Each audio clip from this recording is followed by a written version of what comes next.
É com satisfação que atendo ao convite que me faz de Amazon Filmes para apresentar algumas palavras ao filme com que o Brasil agora se apresenta numa fase extraordinária de desenvolvimento. A sua dimensão imensa continental está sendo rasgada por estradas que ligam em todas as direções o solo brasileiro. As indústrias desenvolvem-se com uma rapidez extraordinária. O ano era 1959. O Brasil vivia o sonho de Juscelino Kubitschek, erguer uma nova capital no coração do país em tempo recorde. Brasília nascia como o símbolo da modernidade, mas por trás da poeira dos canteiros de obras havia uma realidade brutal.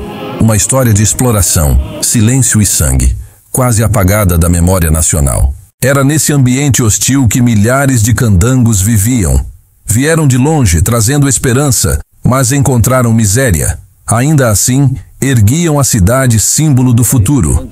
E em 8 de fevereiro de 1959, no auge do carnaval, esse barril de pólvora explodiu. O que começou com uma simples reclamação pela comida, terminou em massacre. A maioria nordestinos trabalhavam até 18 horas por dia. Dormiam em barracões superlotados, com beliches de 3 andares.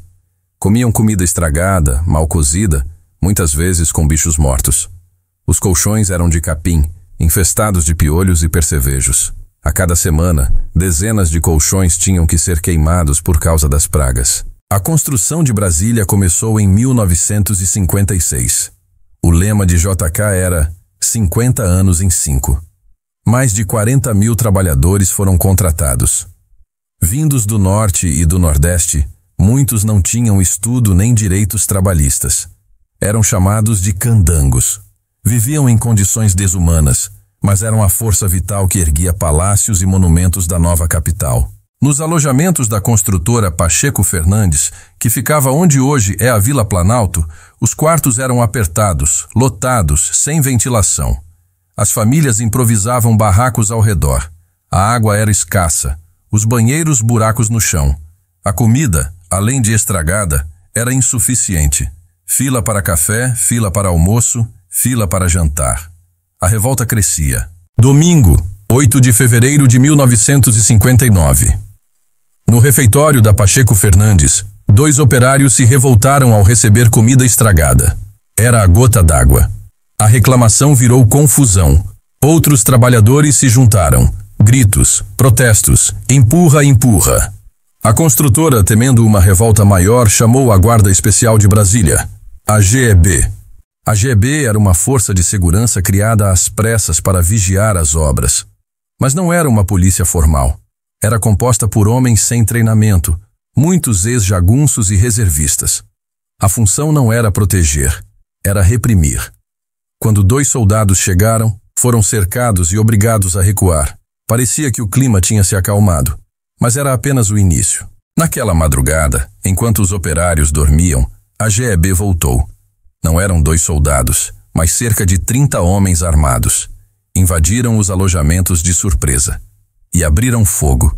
Tiros ecoaram contra trabalhadores indefesos. Foi uma execução. Homens que construíam Brasília foram caçados dentro de seus quartos. Segundo testemunhas, os corpos foram jogados em caminhões basculantes, levados para destinos nunca revelados. O inquérito oficial registrou apenas 1 morto e 48 feridos. Mas relatos de sobreviventes e moradores dizem outra coisa. Foram dezenas de mortos. Alguns falam em mais de 100. Mais de 120 malas de operários nunca foram buscadas depois do massacre. A vítima reconhecida oficialmente foi Evaristo Soares Brandão. O laudo dizia que ele levou 1 tiro na perna e morreu de hemorragia. Mas documentos médicos confirmam que pelo menos 3 feridos foram atingidos, a tiros de revólver calibre 38. Os outros 45 tiveram fraturas, escoriações e hematomas, sinais claros da violência da GEB naquela noite. O massacre aconteceu em pleno carnaval. Enquanto o país festejava, a notícia foi abafada. A imprensa quase nada noticiou. Apenas 2 jornais regionais, o Binômio de Belo Horizonte e o Popular de Goiânia, ousaram falar sobre o caso. O resto silenciou. Brasília precisava nascer limpa, sem manchas de sangue. E os grandes nomes da obra? Oscar Niemeyer, Lúcio Costa, Juscelino Kubitschek. Todos permaneceram em silêncio. Nenhuma palavra sobre a chacina. Era um pacto para preservar o sonho da nova capital. Uma cidade moderna não podia ser associada a uma execução de operários pobres. Enterraram os corpos. Enterraram também a memória. Décadas depois, o massacre da Pacheco Fernandes ainda não está nos livros de escola, mas não foi esquecido pelos sobreviventes. O cineasta Vladimir Carvalho registrou depoimentos no documentário Conterrâneos Velhos de Guerra. Testemunhas contaram como os jagunços da JEB atiraram em homens dormindo, como caminhões carregaram corpos durante a madrugada. A pesquisadora Nair Bicalho, da Universidade de Brasília, reuniu relatos de mais de 30 pessoas, operários, moradores, até um coronel envolvido. Todos confirmaram que houve mais de uma morte. Muitos desapareceram sem deixar rastro. Para Nair, o massacre é exemplo de como a história oficial do Brasil apaga os pobres, os negros, os trabalhadores explorados. Brasília é linda, moderna, imponente, mas seus alicerces estão manchados. O massacre da Pacheco Fernandes não tem monumento, não tem placa, não tem investigação. Oficialmente, foi um detalhe esquecido no tempo.